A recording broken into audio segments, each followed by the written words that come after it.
الحمد للہ رب العالمین والصلاة والسلام علی سید المرسلین اما بعد فاعوذ باللہ من الشیطان الرجیم بسم اللہ الرحمن الرحیم ان اللہ وملائکتہ یصلون علی النبی یا ایہا الذین آمنوا صلوا علیہ وسلموا تسلیما صلی اللہ علی النبی الامی وآلہ صلی اللہ تعالی علیہ وسلم صلاۃ و سلام علیک یا رسول اللہ صلاۃ و سلام علیک یا حبیب اللہ۔ قرآن کریم کے فضائل۔ احادیث میں قرآن مجید کے بہت فضائل بیان کیے گئے ہیں۔ حضرت علی المرتضیٰ کرم اللہ تعالی وجہہ الکریم سے روایت ہے، تاجدار رسالت صلی اللہ تعالی علیہ وآلہ وسلم نے ارشاد فرمایا، عن قریب ایک فتنہ برپا ہوگا۔ میں نے عرض کی یا رسول اللہ صلی اللہ علیہ وآلہ وسلم، اس سے بچنے کا طریقہ کیا ہوگا؟ تو آپ صلی اللہ علیہ وآلہ وسلم نے ارشاد فرمایا، اللہ تعالیٰ کی کتاب جس میں تمہارے اگلوں اور پچھلوں کی خبریں ہیں اور تمہارے آپس کے فیصلے ہیں۔ قرآن فیصلہ کن ہے اور یہ کوئی مذاق نہیں ہے۔ جو ظالم اسے چھوڑ دے گا اللہ تعالیٰ اسے تباہ کر دے گا، اور جو اس کے غیر میں ہدایت ڈھونڈے گا اللہ تعالیٰ اسے گمراہ کر دے گا۔ وہ اللہ تعالیٰ کی مضبوط رسی اور وہ حکمت والا ذکر ہے، وہ سیدھا راستہ ہے۔ قرآن وہ ہے جس کی برکت سے خواہشات بگڑتی نہیں اور جس کے ساتھ دوسری زبانیں مل کر اسے مشتبہ و مشکوک نہیں بنا سکتی، جس سے علماء سیر نہیں ہوتے، جو زیادہ دہرانے سے پرانا نہیں پڑتا، جس کے عجائبات ختم نہیں ہوتے۔ قرآن ہی وہ ہے کہ جب اسے جنات نے سنا تو یہ کہے بغیر نہ رہ سکے کہ ہم نے عجیب قرآن سنا ہے جو اچھائی کی رہبری کرتا ہے، تو ہم اس پر ایمان لے آئے۔ جو قرآن کا قائل ہوا وہ سچا ہے، جس نے اس پر عمل کیا وہ ثواب پائے گا، اور جو اس کے مطابق فیصلہ کرے گا وہ منصف ہوگا، اور جو اس کی طرف بلائے گا وہ سیدھی راہ کی طرف بلائے گا۔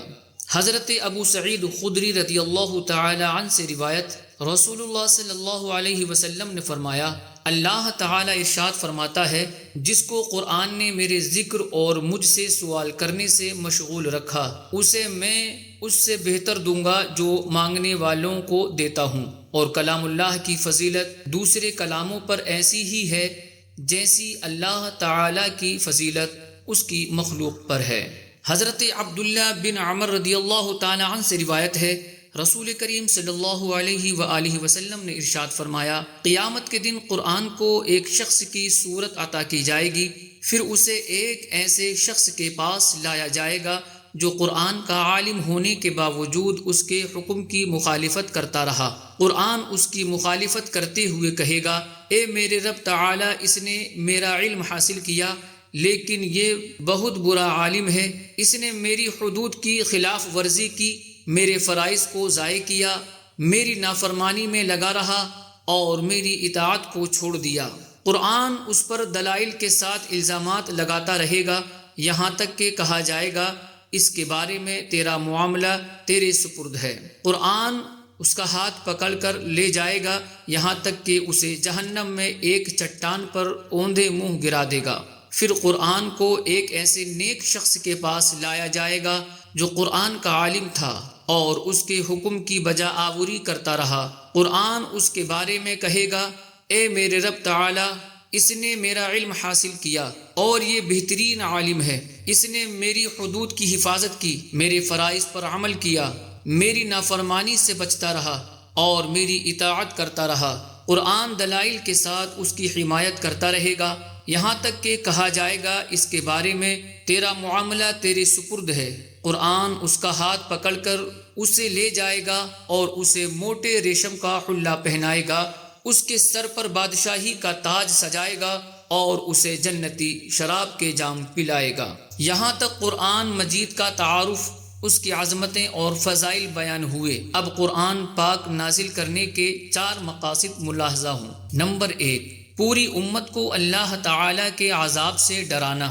چنانچہ اللہ تعالی ارشاد فرماتا ہے، وَهَذَا كِتَابٌ أَنزَلْنَاهُ مُبَارَكٌ مُصَدِّقُ الَّذِي بَيْنَ يَدَيْهِ وَلِتُنذِرَ أُمَّ الْقُرَىٰ وَمَنْ حَوْلَهَا یعنی اور یہ برکت والی کتاب ہے جسے ہم نے نازل فرمایا ہے، پہلی کتابوں کی تصدیق کرنے والی ہے، اور اس لیے اتری تاکہ تم اس کے ذریعے مرکزی شہر اور اس کے ارد گرد والوں کو ڈر سناؤ۔ نمبر 2، لوگوں کو کفر و جہالت کے اندھیروں سے ایمان کے نور کی طرف نکالنا۔ چنانچہ ارشاد باری تعالی ہے، الف لام را کتاب انزلناه الیک لتخرج الناس من الظلمات الى النور بإذن ربهم الى صراط العزیز الحمید۔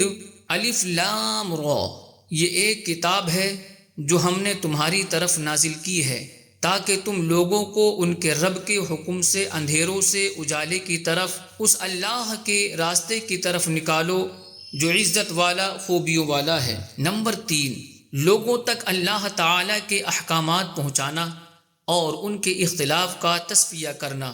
چنانچہ اللہ تعالی نے ارشاد فرمایا، وَأَنزَلْنَا إِلَيْكَ الذِّكْرَ لِتُبَيِّنَ لِلنَّاسِ مَا نُزِّلَ إِلَيْهِمْ وَلَعَلَّهُمْ يَتَفَكَّرُونَ، اور اے حبیب ہم نے تمہاری طرف یہ قرآن نازل فرمایا تاکہ تم لوگوں سے وہ بیان کر دو جو ان کی طرف نازل کیا گیا ہے، اور تاکہ وہ غور و فکر کریں۔ اور ارشاد فرمایا، وَمَا أَنزَلْنَا عَلَيْكَ الْكِتَابَ إِلَّا لِتُبَيِّنَ لَهُمُ الَّذِي اخْتَلَفُوا فِيهِ وَهُدًى وَرَحْمَةً لِقَوْمٍ يُؤْمِنُونَ۔ اور ہم نے تم پر یہ کتاب اس لیے نازل فرمائی ہے تاکہ تم لوگوں کے لیے وہ بات واضح کر دو جس میں انہیں اختلاف ہے، اور یہ کتاب ایمان والوں کے لیے ہدایت اور رحمت ہے۔ نمبر 4، اس کی آیتوں میں غور و فکر کر کے نصیحت حاصل کرنا۔ چنانچہ رب تعالی ارشاد فرماتا ہے، کتاب انزلناہ الیک مبارک لیدبروا آیاتہ ولیتذکر اولو الالباب۔ یہ قرآن ایک برکت والی کتاب ہے جو ہم نے تمہاری طرف نازل کی ہے تاکہ لوگ اس کی آیتوں میں غور و فکر کریں اور عقل مند نصیحت حاصل کریں۔ علماء کرام نے قرآن عظیم کے بہت سے آداب بیان کیے ہیں، ان میں سے 6 آداب ملاحظہ کیجیے۔ نمبر 1، قرآن مجید کی کتابت نہایت خوش خط اور واضح حرفوں میں کی جائے، کاغذ بھی بہت اچھا، روشنائی بھی خوب اچھی ہو کہ دیکھنے والے کو بھلا معلوم ہو۔ بعض مکتبوں والے نہایت معمولی کاغذ پر بہت خراب کتابت و روشنائی سے چھپواتے ہیں، یہ ہرگز نہیں ہونا چاہیے۔ نمبر 2، فی زمانہ قرآن مجید کے تراجم بھی چھاپنے کا رواج ہے، اگر ترجمے صحیح ہوں تو قرآن مجید کے ساتھ چھاپنے میں حرج نہیں، اس لیے کہ اس سے آیت کا ترجمہ جاننے میں سہولت ہوتی ہے، مگر تنہا ترجمہ طبع نہ کیا جائے۔ نمبر 3، قرآن مجید کا حجم چھوٹا کرنا مکروہ ہے۔ مثلا آج کل بعض مکتبوں والے تعویذی قرآن مجید چھپواتے ہیں جن کا قلم اتنا باریک ہے کہ پڑھنے میں بھی نہیں آتا، بلکہ گلے میں لٹکانے کے لیے بھی قرآن پاک نہ چھپوایا جائے کہ اس کا حجم بھی بہت کم ہوتا ہے۔ نمبر 4، قرآن مجید پرانا بوسیدہ ہو گیا اور اس قابل نہ رہا کہ اس میں تلاوت کی جائے، اور یہ اندیشہ ہے کہ اس کے اوراق منتشر ہو کر ضائع ہوں گے، تو کسی پاک کپڑے میں لپیٹ کر احتیاط کی جگہ دفن کر دیا جائے، اور دفن کرنے میں اس کے لیے لحد بنائی جائے تاکہ اس پر مٹی نہ پڑے، یا اس پر تختہ لگا کر چھت بنا کر مٹی ڈالیں کہ اس پر مٹی نہ پڑے۔ مصحف شریف بوسیدہ ہو جائے تو اس کو جلایا نہ جائے۔ نمبر 5، قرآن مجید کے آداب میں سے یہ بھی ہے کہ اس کی طرف پیٹھ نہ کی جائے، نہ پاؤں پھیلائے جائیں، نہ پاؤں کو اس سے اونچا کریں، نہ یہ کہ خود اونچی جگہ پر ہو اور قرآن مجید نیچے ہو۔